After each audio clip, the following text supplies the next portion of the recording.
নগাঁও জিলা প্ৰশাসনৰ উদ্যোগত আৰু বিভিন্ন সংগঠনৰ সহযোগত আজি নগাঁৱত ত্ৰিৰংগা যাত্ৰাই বাইক ৰেলী অনুষ্ঠিত হৈছে।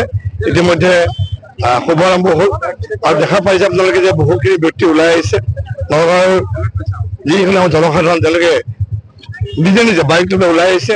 কাৰণ আজিৰ পৰা ৭৭ বছৰ আগতে স্বাধীনতাৰ যি সোৱাদ আমি কোনেও পাহৰিব নোৱাৰো আৰু সেই উদ্দেশ্যে ইতিমধ্যে সমগ্ৰ ভাৰতবৰ্ষতে হৰ ঘৰ তিৰংগাই কাৰ্যসূচী চলি আছিলে আৰু সজাগতা অনাৰ উদ্দেশ্যে বিভিন্ন কাৰ্যসূচী আমি হাতত লৈছো আৰু আজি এক বিশাল বাইক ৰেলী ইতিমধ্যে আৰম্ভ হ'ব আৰু আশা কৰিছো যে এই অহা যি পৰহিলৈ আমাৰ 15 আগষ্ট স্বাধীনতা দিৱস সকলোৱে যাতে তাৰ যিটো আনন্দ উপভোগ কৰে।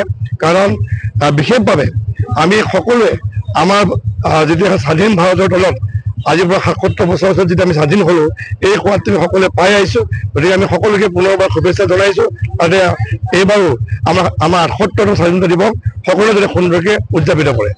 আজি আমি নগাঁও ডিস্ট্ৰিক্টত এটা হৰ ঘৰ তিৰংগা সজাগতাৰ কাৰণে এটা ডাঙৰ বাইক ৰেলী হাতত লৈছো। এইটো এই সপ্তাহৰ হৰ ঘৰ তিৰংগাৰ কাৰণে যিখিনি আমি প্ৰগ্ৰাম কৰি আছো ইয়াৰ এটা অংশ আছে। আজি ইভিনিঙত আমি এটা কালচাৰেল সন্ধ্যাও পাতিম আৰু আমাৰ এইটো স্বাধীনতা দিৱসৰ আগৰ এই সপ্তাহত এনেকুৱা প্ৰগ্ৰাম প্ৰত্যেক বছৰে থাকে। সো এই কাৰণে মই সকলো নগাঁওবাসী ৰাইজক হৰ ঘৰ তিৰংগাৰ কাৰণে শুভেচ্ছা জনাইছো আৰু আহা স্বাধীনতা দিৱসৰ আগন্তুক বাবে শুভেচ্ছা জনাইছো।